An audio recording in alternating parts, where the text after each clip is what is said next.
हाय दोस्तों, कैसे हैं आप। हम उम्मीद करते हैं कि आप अच्छे होंगे। और आज का एग्ज़ाम, जैसा कि आप जानते हैं कि पेट का एग्ज़ाम हुआ है और उसकी 2 शिफ्टों में एग्ज़ाम आज कंप्लीट हुआ है, एक प्रथम शिफ्ट और एक सेकंड शिफ्ट में। जैसा कि बच्चों का एक अफवाह उड़ा हुआ है कि पेपर आउट हो गया है, बिल्कुल सरासर एक गलत बात है। अगर कहीं से कोई पेपर लीक हुआ है, बाहर निकल के आया है, तो इसका मतलब ये नहीं है कि पेपर आउट हो गया है। पेपर जो भी बाहर आया है वो 12 बजे के बाद आया हुआ है, ये तो पहले आप क्लियर कर लें। दूसरी चीज़ ये है कि कुछ बच्चे ऐसे ही होते हैं कि वो पेपर देने कंपटीशन बीट करने के लिए नहीं जाते हैं। उनका मेन मकसद हुआ पेपर देने के लिए कि पेपर ही लाना होता है। तो कुछ ऐसे बच्चे भी होते हैं जो अपनी उस व्यवहार के लिए जाने जाते हैं। तो उनमें से कोई बच्चा गड़बड़ी किया होगा जो बाहर पेपर लेके आ गया और वो धड़ल्ले से आपके व्हाट्सएप पे वायरल हुआ, लोगों के पास पहुंचा, तो लोगों को लगा कि पेपर आउट हो गया। तो पेपर आउट नहीं हुआ है, ये बिल्कुल अपने दिमाग में बात डाल लीजिए। पेपर एवरेज था और कह सकते हैं कि इस पेपर में यदि आप 65 या 65 से एवब अगर नंबर पाते हैं तो मान के चलिए कि आगे जो भी लेखपाल या अन्य एग्ज़ाम जो होने वाले हैं उसके लिए आप कैपेबल होंगे, योग्य होंगे। आइए हम बात करते हैं इसमें कुछ जो क्वेश्चन आए हुए थे जो कि लोगों के माध्यम से हमारे तक भी पहुँचे। उनमें से कुछ क्वेश्चन जो आपके मैथ के या फिर रीजनिंग के या फिर जीएस के जो क्वेश्चन मुझे याद आ रहे हैं वो मैं आप तक पहुंचाने की कोशिश करता हूं। उसमें कुछ मैथ के क्वेश्चन दिए हुए थे। एक क्वेश्चन कुछ इस टाइप से लिखा हुआ था उसमें कि 885 मल्टीप्लाई 885 मल्टीप्लाई 885 और यहाँ पर प्लस था 115 मल्टीप्लाई 115 मल्टीप्लाई 115 अपान 885 मल्टीप्लाई 885। यहाँ पे माइनस था 885 मल्टीप्लाई आपका था 115 और यहाँ पे प्लस था 115 मल्टीप्लाई 115। गौर से देखिएगा दोस्तों, सिंपल सा फार्मूला है। यहाँ पर आपका होता है ए क्यूब और ये हो गया प्लस बी क्यूब। जब इस फार्मूले को ओपन आप करते हैं तो आपको ब्रैकेट में मिलता है a plus b, second bracket में आपको मिल जाता है a square plus b square minus a b, और नीचे आप देख रहे हैं कुछ इसी प्रकार से a square minus a b plus b square, और ये वाले पार्ट पूरे इससे कट जाते हैं और आप यहाँ पे आंसर पा जाते हैं कि 885 प्लस 115 और ऐड कर लेते हैं 1000, आपका आंसर आ जाता है। ठीक है, तो ये क्वेश्चन दिया होता है, सिंपल सी बात होती है, इसमें कुछ करते नहीं है आपको, ये बस ऐड करके आंसर कर देते हैं। चलिए एक और क्वेश्चन आपका इसी में आया था दोस्त, और देखते हैं। कुछ इस प्रकार से क्वेश्चन था, तो इसका आंसर आप ये मारे होंगे तो आपका सही होगा।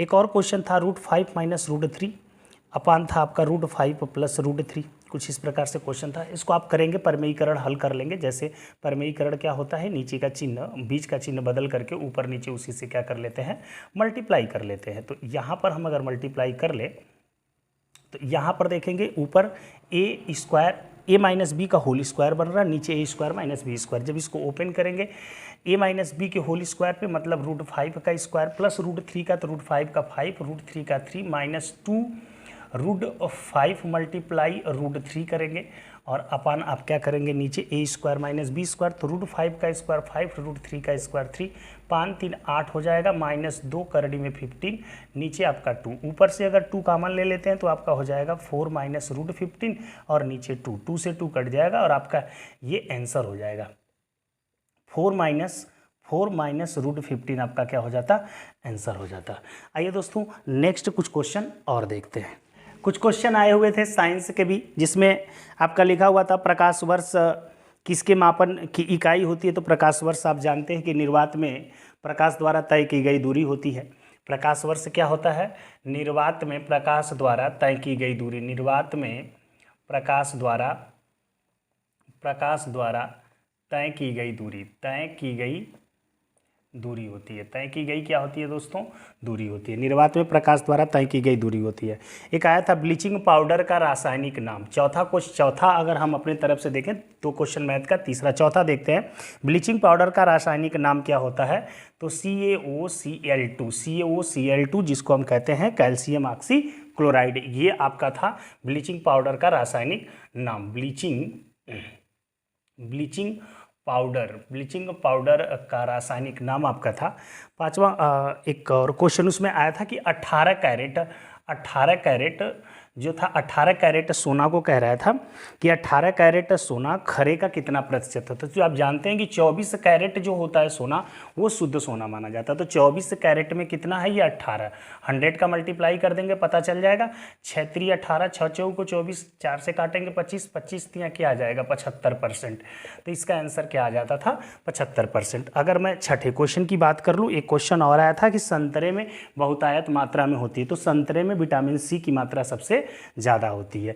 विटामिन सी की मात्रा किस में होती है, संतरे में विटामिन सी की मात्रा सबसे ज़्यादा होती है। एक और क्वेश्चन आपका आया हुआ था √x/196 is equal to, math का ये क्वेश्चन था कि 72/56 से 72 अपन क्या आपका आया हुआ था 56। अगर दोनों पक्षों का स्क्वायर कर दें तो यहाँ पर आप देख क्या पाएंगे, या दोनों पक्षों का स्क्वायर कर देते हैं तो भी आप पाएंगे कि x अपान हो जाएगा 196 इज इक्वल टू यहाँ पे 72/56 मल्टीप्लाई 72/56 स्क्वायर कर देने पर देखिए 14 से कटता है 14 बार में, 14 का स्क्वायर है तो 14 चौक को 56, 14 से फिर काट देंगे, 14 चौक को 4 से काट देंगे 18 और 4 से काट देंगे 18 और x इज इक्वल टू आ जाएगा 18 का स्क्वायर। 18 का स्क्वायर क्या हो जाएगा 324। तो ये 324 आपका अगर आंसर आया होगा तो बिल्कुल राइट हो जाएगा, 324 आपका आंसर।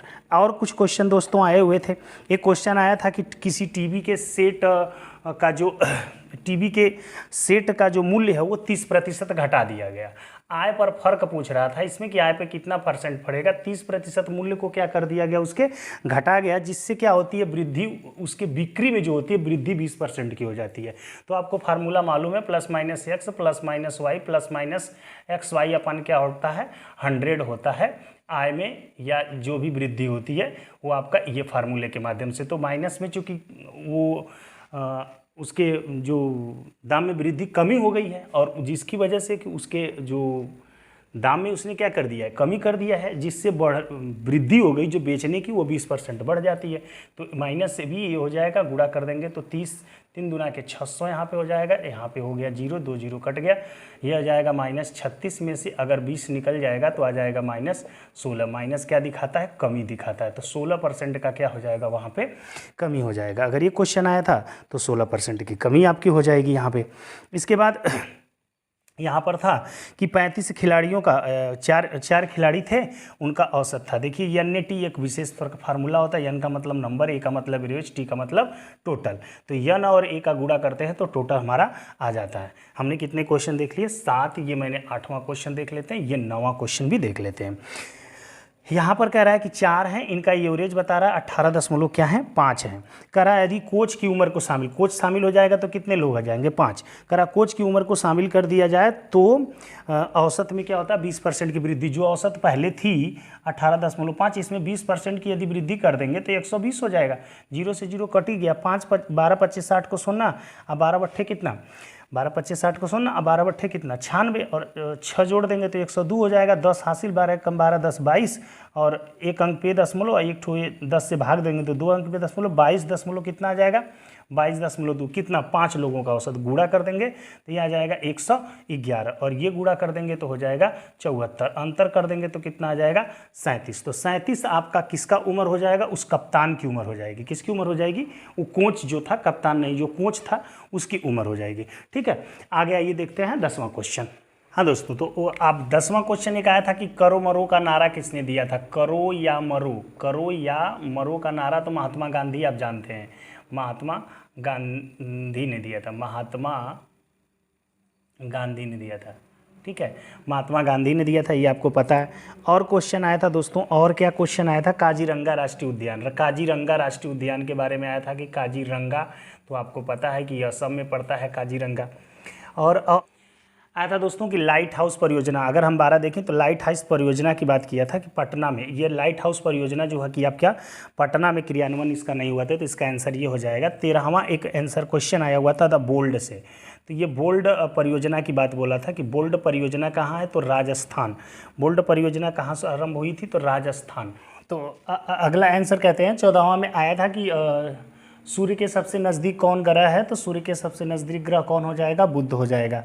एक आपका क्रिकेट से आया था वीवो क्या करके आया था कि वीवो जो आपकी एक कंपनी है, वीवो कंपनी का एम्बेसडर किसको बनाया? तो विराट कोहली को बनाया गया था। वीवो कंपनी का एम्बेसडर किसको बनाया गया है? विराट कोहली को बनाया गया वीवो कंपनी का। एक और क्वेश्चन आपकी एग्जाम में आया था कि जो क्वेश्चन आपका आया था एक और, वो ये क्वेश्चन था कि हिंदी दिवस आया था। तो हिंदी दिवस आपका होता है 14 सितंबर को मनाया जाता है। हिंदी दिवस कब मनाया जाता है? 14 सितंबर को आपका हिंदी दिवस मनाया जाता है। ये भी क्वेश्चन आपकी एग्जाम में आया हुआ था। नोबेल पुरस्कार जीतने वाले प्रथम एशियाई जो थे, आपके क्वेश्चन में ये भी आया है कि नोबेल पुरस्कार जो जीतने वाले थे वो प्रथम एशियाई, तो रविंद्रनाथ टैगोर जी थे। रविंद्रनाथ टैगोर जी थे। अगर मैं 18 क्वेश्चन की बात कर लूँ तो क्वेश्चन आया था आपका कि ओणम आपका क्या था? तो ओणम केरल से संबंधित है। ओणम आपका त्यौहार कहाँ से संबंधित है? ओणम जो आपका है वो केरल से संबंधित है। यहाँ पे आ जाता अजंता एलोरा की गुफाएं, तो यह आपका औरंगाबाद में है। अजंता एलोरा की गुफाएं कहाँ हैं? औरंगाबाद में है। कहाँ है? औरंगाबाद में। अजंता और एलोरा की गुफाएं कहाँ पड़ती हैं? औरंगाबाद में। एक और क्वेश्चन आया था कि सार्क में कौन सा देश नहीं आता है? तो म्यांमार आपका सार्क में नहीं आता है। सार्क में कौन सा देश नहीं आता है? तो म्यांमार आपका नहीं आता है। एक और विलोम आया था आपका एकल का विलोम क्या हो जाएगा? आपका बहुल आया हुआ था। एकल का विलोम बहुल आया था। और एक और क्वेश्चन आया था कि, और आपका आया था गागर में सागर भरना, एक मुहावरा आपका आया हुआ था। तो थोड़े में बहुत कहना, क्या करना? थोड़े में क्या करना? बहुत कहना। थोड़े में क्या करना? बहुत कहना होता है। थोड़े में बहुत कहना आपका गागर में सागर भरना होता है।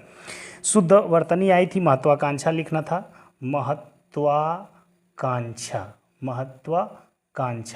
महत्वाकांक्षा ये आपका वर्तनी आपकी आई थी। महत्वाकांक्षा आपकी ये वर्तनी थी। ये वर्तनी आपको लिखनी थी, महत्वाकांक्षा।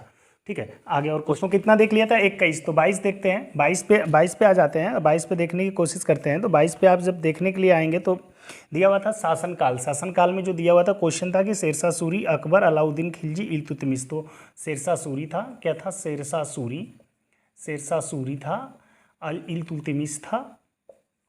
इल्तुतमिश था। और क्या था? अलाउद्दीन दिया हुआ था, अलाउद्दीन। और इसके बाद क्या दिया था? अकबर दिया था। क्या दिया था? अकबर। इनको क्रम में सजाना था। तो पहले नंबर पर कौन आएगा? इल्तुतमिश। दूसरे नंबर पर अलाउद्दीन। तीसरे नंबर पे कौन? शेरशाह सूरी। चौथे नंबर पे कौन आया था? अकबर। अगर हम 23वां क्वेश्चन, अगला क्वेश्चन देख लें दोस्तों। तो अगला क्वेश्चन आपका आया हुआ था कि निम्न में से कौन सा जोड़ा सही नहीं है? जोड़ा में कलिंग युद्ध आया था। कलिंग युद्ध, तो कलिंग युद्ध का जोड़ा आपका दिया रहा होगा 261 BC। और इसका आपका आया था शक संवत का आपका आया था, शक संवत का। तो शक संवत 78 AD है आपका, ये राइट है। आपका आया हुआ था मुस्लिम युग की शुरुआत,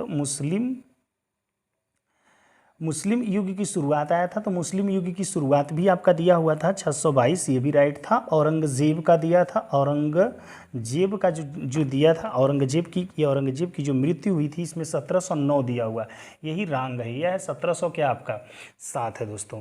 और इसके बाद एक और क्वेश्चन आपका आया हुआ था कि शिवाजी के समकालीन कौन थे? तो तुकाराम थे। शिवाजी के समकालीन कौन थे? तुकाराम थे। शिवाजी के समकालीन कौन थे? तुकाराम थे। इसके बाद एक और क्वेश्चन आपका आया हुआ था दोस्तों की चरक संहिता संबंधित है। चरक संहिता आपका संबंधित किससे है? चिकित्सा से संबंधित है। किससे संबंधित है दोस्तों? चिकित्सा से संबंधित है। चरक संहिता किससे संबंधित है? ग्रैंड ओल्ड मैन किसको कहा जाता था? दादा भाई नौरोजी को। दादा भाई नौरोजी को हम ग्रैंड ओल्ड मैन कहते। दादा भाई नौरोजी को हम कहते थे ग्रैंड ओल्ड मैन। ठीक है। 1915-16 के नेतृत्व में होम रूल की लीग की शुरुआत हुई थी। एनी बेसेंट और लोकमान्य। एनी बेसेंट आपकी थी, एनी बेसेंट, और कौन था? लोकमान्य थे। और कौन? लोकमान्य। एनी बेसेंट और लोकमान्य तिलक जी थे। और एक और क्वेश्चन दोस्तों था आपका, इसमें एक और क्वेश्चन आया हुआ था कि मिलान करना हुआ था। उसमें था ब्रह्म समाज दिया हुआ था। ब्रह्म समाज दिया हुआ था। रामकृष्ण ब्रह्म समाज दिया हुआ था। रामकृष्ण मिशन दिया था। रामकृष्ण मिशन। और क्या दिया हुआ था दोस्तों, रामकृष्ण मिशन दिया हुआ था, आर्य समाज दिया हुआ था, आर्य समाज दिया हुआ था, आर्य समाज दिया हुआ था, और आपका क्या दिया हुआ था, सत्य शोधक समाज दिया हुआ था, सत्य शोधक समाज दिया हुआ था, सत्य शोधक समाज दिया हुआ था। तो ब्रह्म समाज जो आपका आ गया था, ब्रह्म समाज राजा राम मोहन राय जी थे, राजा राम मोहन राय थे। आर्य रामकृष्ण मिशन की जो थी तो स्वामी विवेकानंद थे। कौन थे, स्वामी विवेकानंद जी थे। और आर्य समाज की हम बात करते हैं तो आर्य समाज हमारा जो था दयानंद जी थे। और सत्य शोधक समाज हमारा ज्योतिबा फूले जी थे। ज्योतिबा कौन थे, फूले जी थे। ज्योतिबा कौन थे, फूले जी थे। तो ब्रह्म समाज हमारा राजा राम मोहन राय, रामकृष्ण, स्वामी विवेकानंद, आर्य समाज दयानंद और सत्य शोधक ज्योतिबा फूले। अगर आप मारे होंगे तो ये राइट है। तो दोस्तों 28 क्वेश्चन हो गए। आइए नेक्स्ट देखते हैं। आइए दोस्तों 29वां क्वेश्चन देखते हैं। 29वां क्वेश्चन कह रहा है कि रंगा राष्ट्रीय उद्यान, तो ये आपका असम तो हमने बता ही दिया था, शायद असम हो गया था। 29 असम हो गया था। आगे आपका देख लेते हैं, निम्नलिखित में से कौन सी हिमालयी नदी प्रवाह नहीं है। तो इसमें आपका कावेरी दिया है, क्या दिया है, कावेरी दिया है, गंगा दिया है, ब्रह्मपुत्र दिया है, ब्रह्मपुत्र दिया था, ब्रह्मपुत्र और आपका क्या था, ब्रह्मपुत्र दिया हुआ था, गोदावरी दिया हुआ था। तो दोस्तों आपको पता है कि ये जो कावेरी और गंगा है दक्षिण भारत की नदियाँ हैं, ये हो नहीं सकती, मतलब यही दोनों विकल्प है। यहाँ पे बोला है कि निम्नलिखित कौन सी नदी प्रवाह है, तो आपका आंसर हो जाएगा गंगा और ब्रह्मपुत्र। उसमें जो विकल्प आपने रहा होगा गंगा और ब्रह्मपुत्र, वो आपने सही किया होगा। और बैंक दर का अर्थ है, यहाँ पे दोस्तों दिया हुआ है कि बैंक दर का अर्थ है, तो बैंक दर का अर्थ आपका देश के केंद्रीय बैंक द्वारा ली जाने वाली आधिकारिक ब्याज दर है। देश का जो केंद्रीय बैंक हमारा होता है उसके द्वारा जो उधार ली जाता है, आधिकारिक रूप से ब्याज के रूप में जो पैसा उनसे लिया जाता है वो दो होता है हमारा, मतलब आप कह सकते हैं यहाँ पर कि ब्याज जो लेता है, जो ब्याज क्या करता है, लेता है। उसमें एक विकल्प रहा होगा जो ब्याज लेता है, या केंद्रीय बैंक द्वारा ली जाने वाली आधिकारिक ब्याज केंद्रीय बैंक द्वारा ली जाने वाली आधिकारिक ब्याज। यहाँ पे 31वां नंबर की बात हम कर लें तो इसमें कोश था कि यदि आरबीआई के नगद कोषानुपात को घटा दें, तो नगद कोषानुपात को घटा देंगे तो वहाँ पर साख सर्जन क्या होगा, तो साख सर्जन आपका क्या होगा, साख सर्जन आपका बढ़ जाएगा, साख सर्जन आपका क्या हो जाएगा, बढ़ जाएगा। ठीक है दोस्तों। 32वां क्वेश्चन अगर आप देखने के लिए आते हैं तो 32वें क्वेश्चन की अगर हम बात करें, इसमें से किस प्रकार की अर्थव्यवस्था में संसाधनों पर निजी अधिकार होता है, और पूंजीवादी अर्थव्यवस्था में होता है। किस में होता है, ये पूंजीवादी अर्थव्यवस्था में संसाधनों पर लोगों का क्या होता है, निजी अधिकार होता है, पूंजीवादी। अगर हम 33वां क्वेश्चन की बात कर लें दोस्तों, तो यहाँ पे 100 रुपया के नोट पे तो आरबीआई के गवर्नर का होता है, आरबीआई के गवर्नर का उस पर सिग्नेचर होता है 33। अगर हम 34 क्वेश्चन की बात कर लें, ठोस चालक में धारा प्रवाह, तो मुक्त इलेक्ट्रॉन यहाँ पे था। ठोस चालक में धारा प्रवाह जो आपका होता है, धारावाहक होते हैं, मुक्त इलेक्ट्रॉन की वजह से होता है यहाँ पे मुक्त इलेक्ट्रॉन। ठीक है। एक 35वां क्वेश्चन आपका आया हुआ था कि निम्न में से कौन सा संविधान के उद्देश्य प्रस्ताव को रखे थे, तो जवाहरलाल नेहरू जी रखे थे उद्देश्य प्रस्ताव को, जवाहरलाल नेहरू जी रखे हुए थे उद्देश्य प्रस्ताव।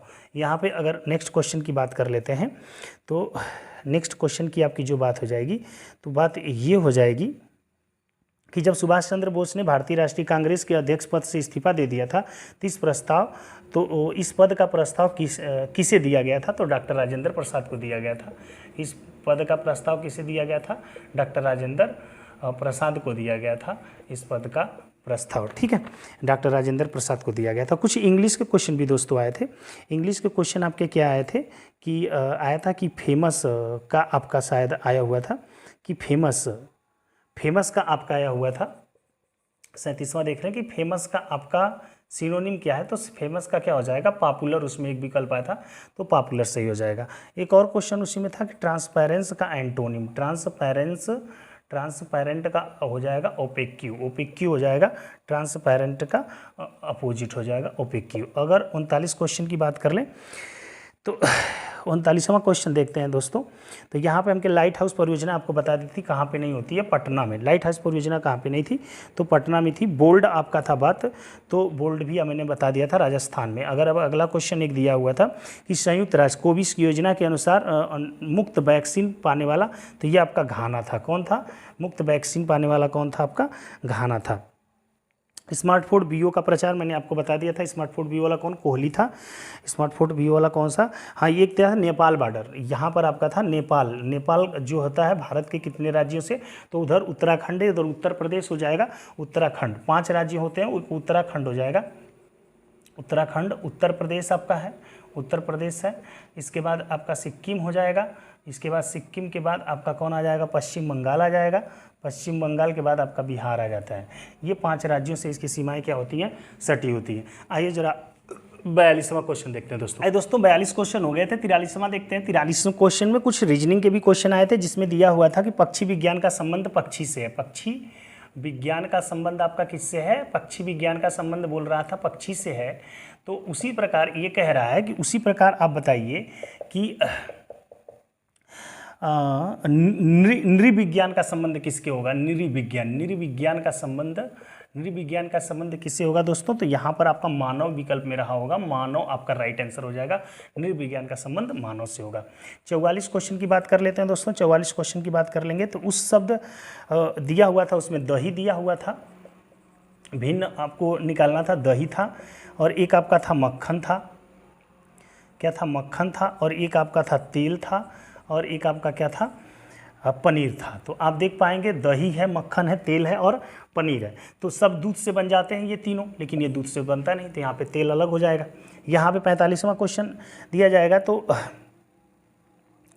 यहाँ पर 45वां में दिया है कि रीता की ओर इशारा करते हुए निखिल कहता है, रीता कोई लड़की है, तो लड़की को हम क्या दिखाते हैं, 0 से। रीता की ओर इशारा करते हुए निखिल कोई लड़का कह रहा है कि उसकी माँ, मतलब रीता की जो माँ, रीता की माँ का इकलौता पुत्र है। इकलौता पुत्र मतलब इसका क्या होगा, इसका इकलौता पुत्र मतलब इसका भाई होगा। इकलौता पुत्र का, मैं उनकी माँ के पुत्र का इकलौता पुत्र हूँ। उनकी माँ मतलब कह रहा है इसका एक पुत्र है, मतलब ये रीता है, ये निखिल आपका हो जाएगा। ये क्या हो जाएगा, निखिल कहता है रीता के बारे में। निखिल क्या कह रहा है, निखिल कह रहा है कि मैं उसकी माँ, किसकी, रीता के इशारा करते, रीता की माँ के पुत्र का इकलौता पुत्र हूँ। रीता की माँ के पुत्र का, तो ये इसके पिताजी हो गए। पिताजी की बहन जी इसकी क्या लगेंगी, रीता, बुआ लगेंगी। तो विकल्प में आपका आंसर हो जाएगा।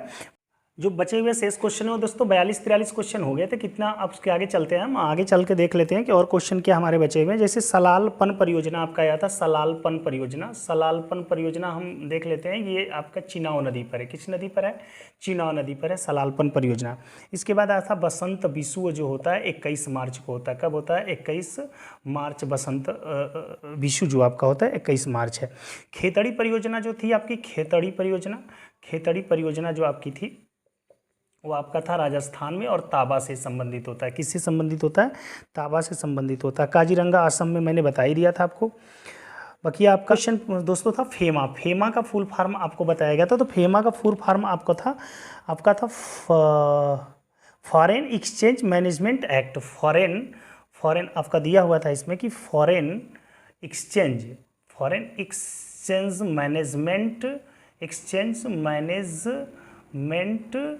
मैनेजमेंट एक्ट था। Foreign exchange management act, FEMA आपका फुल फॉर्म था। यहाँ पे जन स्वास्थ्य एवं स्वच्छता करके आया था। जन स्वास्थ्य और स्वच्छता करके आया था। ये आपका किससे, समवर्ती सूची, किससे संबंधित था, ये समवर्ती सूची से संबंधित था। जन स्वास्थ्य और स्वच्छता। ग्राम पंचायत आपका कहते हैं पंचायती राज करके एक क्वेश्चन आया हुआ था, जो राज्य के नीति निर्देशक था। पंचायती राज करके क्वेश्चन आया हुआ था, पंचायती राज करके था। तो नीति निर्देशक था आपका, क्या था, नीति निर्देशक था। नीति निर्देशक से आपका संबंधित था, नीति निर्देशक तत्व से संबंधित ये था। और आपके क्वेश्चन आए हुए थे ठोस में चालक का जो परिवहन होता है मुक्त इलेक्ट्रॉन के कारण होता है, तो मैंने बता ही दिया था आपको। ठीक है, यहाँ पे आगे क्वेश्चन हो गए थे। ये आपका क्वेश्चन एक आया था दर्प। दर्प का वहाँ पे मैंने पीछे लग रहा है गलत बता दिया आपको। दर्प का यहाँ पे पूछा था आपसे, क्या पूछा था? पर्यायवाची। दर्प का पर्यायवाची अहंकार होगा। मैंने क्या बता दिया था आपको? वहाँ पे बता दिया था आपको स्वाभिमान, जो कि दर्प का क्या हो जाता, वो आपका उल्टा हो जाता, विलोम हो जाता है। ये दर्प का पूछा था तो अहंकार आपका राइट हो जाएगा। गागर में सागर आपका होता, थोड़ी बातों में शुद्ध बर्तनी, आप महत्वाकांक्षी समझ रहे होंगे। इसके बाद जब आगे चलते हैं तो यहाँ पर सारी चीज़ें क्लियर हैं। यहाँ पर था कि एक दिया हुआ था प्रोडक्शन, प्रोडक्शन करके आपको दिया हुआ था, प्रोडक्शन करके एक आपका रीजनिंग आया था प्रोडक्शन। तो इसकी जो रीजनिंग दी गई थी, देखिए एक बढ़ा के दिया था, पी से एक क्यू कर दिया था और इससे एक घटा दिया था। इसका एक घटाते पीछे आ गया, एक कम कर दिया ना तो क्यू आ जाएगा, और एक बढ़ा देगा पी, फिर एक घटा देगा तो आपका सी, ऐसे करके था। और आपसे उसी प्रकार से इसी नियम से पूछा था ओरिएंटेशन का, ओरिएंटेशन का आपसे पूछा था। तो इसमें भी ओ से क्या बढ़ा देंगे पी, और आर से एक कम कर देंगे तो क्यू, आई से बढ़ा देंगे जे, ई से एक कम कर देंगे डी, ऐसे कर आगे चल जाएंगे तो इसका भी आपका आ जाता। ठीक है, यहाँ पे आपको बकिया से सारी चीज़ें बता दी गई थी। अंतरिक्ष में जाने वाली भारतीय मूल की दूसरी महिला, अंतरिक्ष में जाने वाली भारतीय मूल की शीर्षा करके आपका नाम एक है, शीर्षा दिया हुआ था आपका, शीर्षा बांदना, जो कि अंतरिक्ष में जाने वाली ये तीसरी भारतीय मूल की महिला है। एक तरह से कहा जाए दूसरी अमेरिकी महिला अंतरिक्ष में जाएंगी भारतीय मूल की, और इस तरह भारत के लिए 3 ठो हो जाएंगी। उस पहलवान का नाम बताना है जो डोपिंग की वजह से था, तो सुमित मलिक था, जिनके ऊपर 2 साल का बैन लगा है। सुमित मलिक कौन थे? सुमित मलिक जी थे, जिनके ऊपर 2 साल का बैन लगा हुआ है। इसके बाद एक और क्वेश्चन आपका आगे है दोस्तों। एक और क्वेश्चन आपका आया था कि एंड टू एंड याद आ रहा होगा आपको, एंड टू एंड एक परियोजना आपकी थी जो कि हिमाचल प्रदेश में चली थी। कहाँ चली थी? हिमाचल प्रदेश में। इतना से आप याद रखें। UDISE प्लस जो परियोजना आपकी चलाई गई है, एक शिक्षा मंत्रालय द्वारा चलाई गई। किसके द्वारा चलाई गई है? शिक्षा मंत्रालय द्वारा चलाई गई है दोस्तों। ये शिक्षा मंत्रालय द्वारा चलाई गई परियोजना है। और क्या छूट रहा है? और एक आपका आया हुआ था कि नेपाल की सीमा तो 5 राज्यों से लगती है, बता ही दिया गया था आपको, ये बता दिया गया था, नेपाल की सीमा आपकी 5 राज्यों से लगती है। इसके बाद एक और कोस्ट रिका की राजधानी सॉन जेन्स, सॉन क्या हो गया था? जेन्स। कोस्ट रिका की राजधानी कहाँ? कोस्ट रिका की राजधानी आपकी कहाँ थी? सॉन जेन्स था, सॉन जेन्स।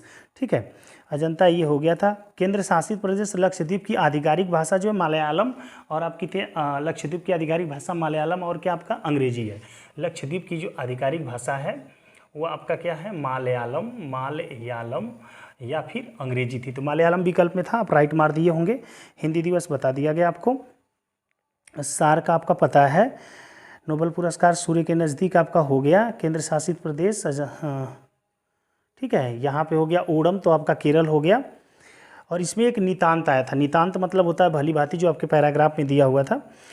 इस प्रकार से दोस्तों मैंने क्या किया है, आपको अधिकांश क्वेश्चन, अब जो क्वेश्चन बच गए वो पैराग्राफ के हिंदी के बच गए हैं, और 4 आपके जो थे मैथ के आपके पाई चार्ट के क्वेश्चन बच गए हैं। अगर ग्राफ के क्वेश्चनों का अगर कहीं मिल जाता है तो फिर मैं आपको पूरा हल करा दूंगा। बाकी आपने देख लिया होगा, अपना मिला लेंगे और आपके अच्छे नंबर आ रहे होंगे, मैं उम्मीद करता हूं। और पेपर को देखने से तो यही लग रहा है कि पेपर आपका ना तो बहुत कठिन था और ना ही बहुत सरल था, मीडियम में था, एवरेज। और जिस लड़के का मान के चलिए 65 से एबव नंबर हो, वो आगे तैयारी करना शुरू कर दे। किसी जो भी एग्ज़ाम आगे आपके होने वाले हैं, जैसे में लेखपाल या जो अन्य एग्ज़ाम के लिए आपके परीक्षाएं कराई हैं, तो उनके लिए आप तैयारी करना शुरू कर दीजिए अभी से, क्योंकि आप उसके लिए कैपेबल होंगे, बिल्कुल योग्य होंगे। ठीक है, आगे सेकंड शिफ्ट का भी मैं आंसर की आपको डाल दूंगा सॉल्यूशन के साथ, और मैथ का मुझे अगर मिल जाता है कहीं से तो मैं पूरा सारे क्वेश्चन हल करवा के डाल दूंगा। आज के लिए इतना ही, नेक्स्ट क्वेश्चन मिलते हैं दोस्तों। जय हिंद।